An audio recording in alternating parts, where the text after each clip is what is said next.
Hey Shelfies, this is David again from The Collective, and we've been handed an early look at a new Eldritch Horror tabletop RPG called Cthulhu Dreamt.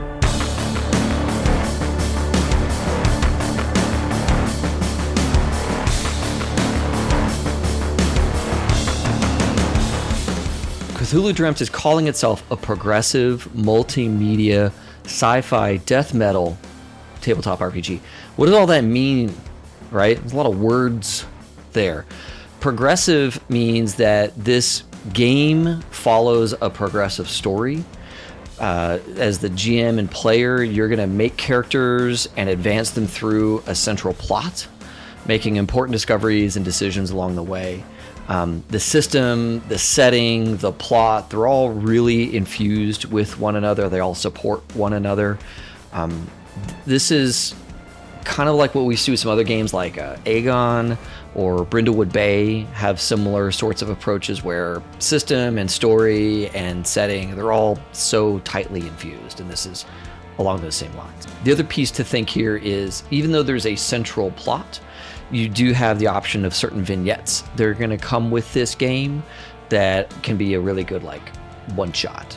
And I should mention real quick that Cthulhu Dreamt is a project that's been around for a while. It started off as a band that was making a memorial soundtrack to one of the band members. His daughter had passed during childbirth, and that inspired some music that inspired the band and is now inspiring this tabletop RPG.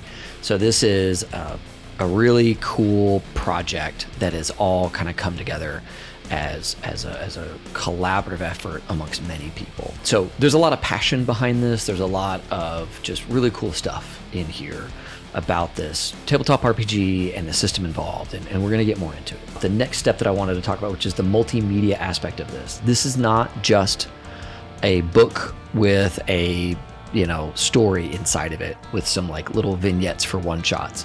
This is a multimedia experience where you're going to be given music that is stream safe for all you actual play folks out there. And that music is ambient, it's death metal, it's really fucking cool music. I got to listen to some of the tracks. It's just great music, especially for a tabletop RPG. And it looks like they are going to include little QR codes in the book and clickable links in the PDF, so that while you're running the game as a game master or as a facilitator, as they call it in this game, while you're running the game, you're going to be able to just real quickly pull up the music and have it playing while you set the scene, while the characters are going through a challenge. That's a really fun take on what it means to put together a module, what it means to put together a story, is that while you're playing, here's a quick access link to some music that is, copyrighted but protected and allows people to use on stream. That's just a really fun thing. And as a GM, I think it's really impactful to include store music at your table. And even as a GM in prep mode, I really like to listen to the music that I want to play for my players while I'm prepping the game. So it's kind of multifaceted here. You get to do quite a lot with that music.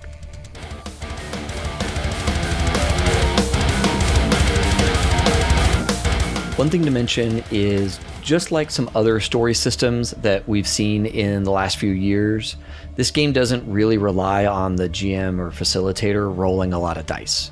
Blades in the Dark, famously, I don't think the GM ever rolls dice in Blades. It's always the players reacting to the world, reacting to challenges, and deciding for themselves what they want to do.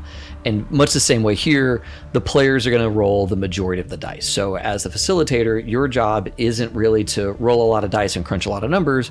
Your job is to take the results of the players' efforts and bring that into the story, make it extra horrific, make it extra eldritch, right? From a cosmic horror perspective, your role is to help suture their actions deeper into the story that you as a group are telling, which is really nice. So it frees the GM up from having to manage a bunch of dice and NPCs and hit points and all that stuff. They don't have to deal with that.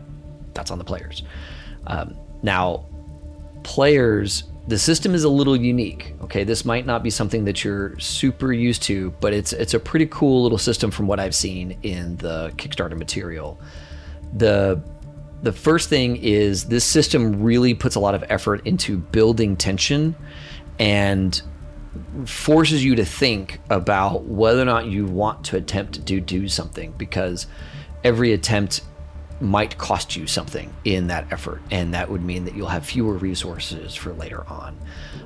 I've seen this in other games like Red Markets, where every time you want to do something, you have to spend a little something, and eventually you start to get a little light on what you have available to you. This game doesn't necessarily mean every time you try to do something, you have to spend something, but if you fail, you might have to spend something. And so here's how that works. This system is based on the D12, which is an underutilized dice in the dice, bin. So I love that. I love that we get to use the D12.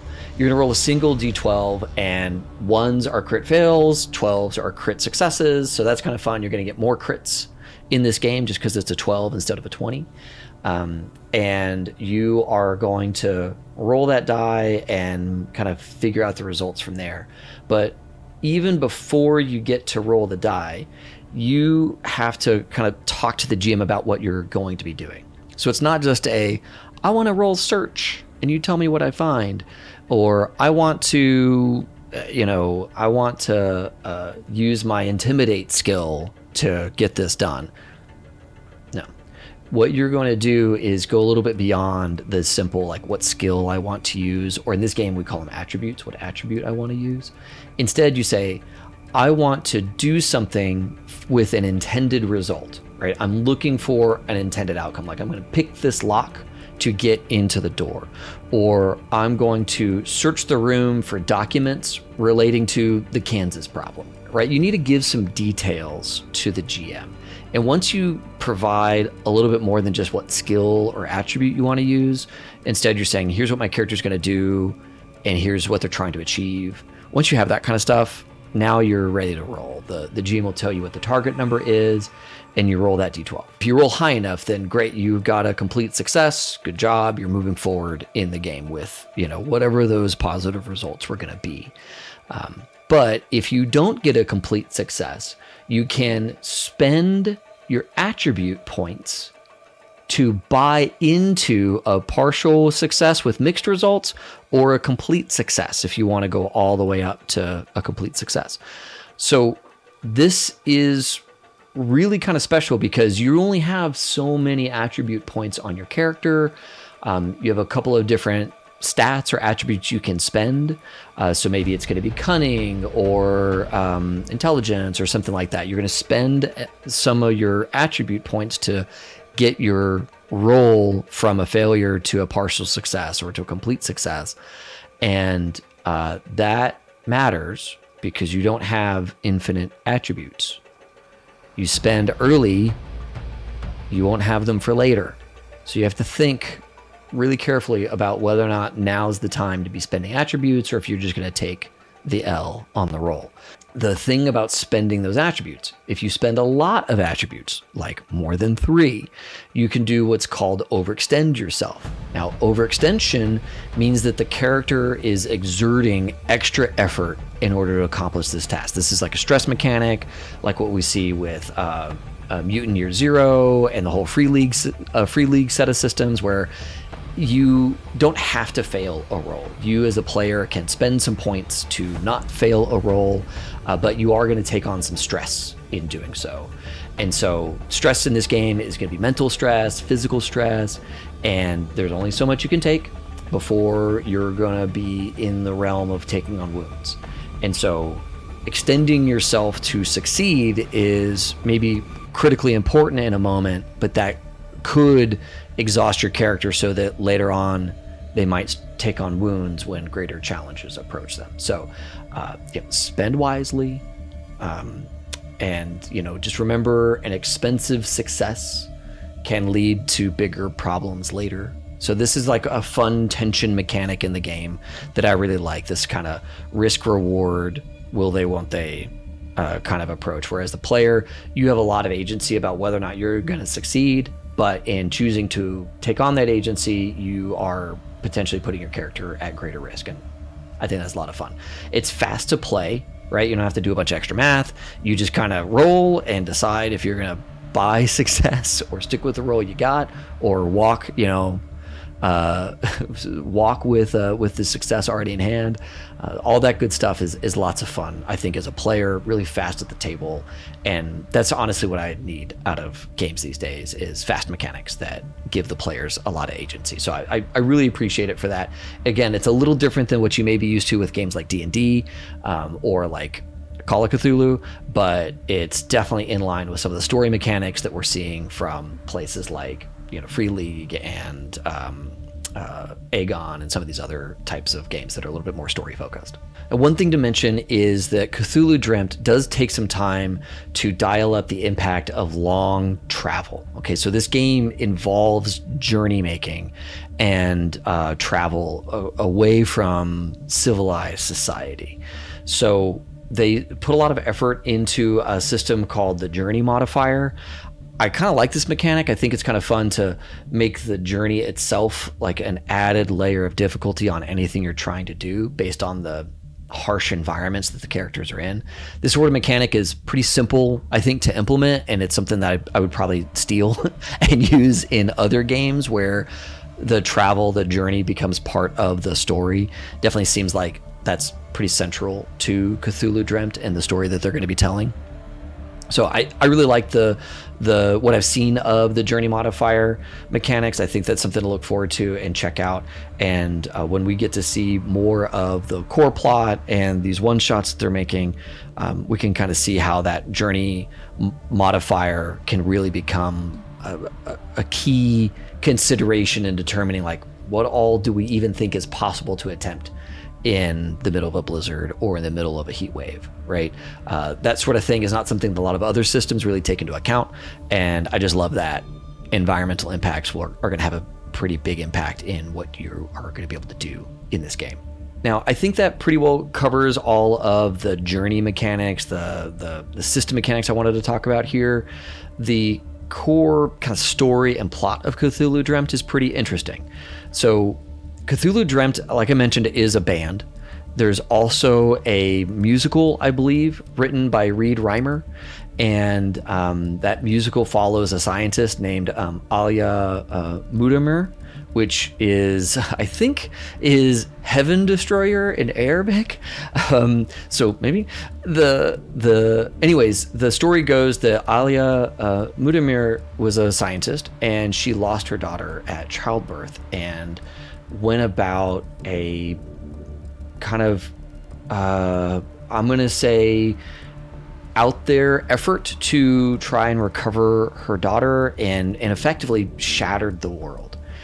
And the tabletop RPG picks up years later, I think 5 years after the events of the original story that Reed put together. And so you as players are playing characters that have been living with the outcomes of that story, and the world has gotten stranger and worse ever since, and we're all kind of hanging on by a thread, and you have to go and address the problem. And I think that's really fun. Like, the world is at odds. We're in a near future setting, which is maybe a little bit different than most Cthulhu settings. And we have some novels, a musical, some music to listen to and glean from to understand. And, this progressive RPG generally looks really promising from that perspective, just blending in lots of different kinds of media to make it impactful and meaningful for you and your players. The last thing I'll mention is that it seems like there is a subreddit that already has activity on it for Cthulhu Dreamt, and that subreddit includes, additional fictions and things going on in the world, and is kind of a community collaborative space where people are going beyond the core plot and main storylines that are intended for this Kickstarter for this game. So by all means, give it a check it out. It's coming soon. We'll have links down below in the show notes and all of that good stuff. But I'm excited for this. I love a good Eldritch horror.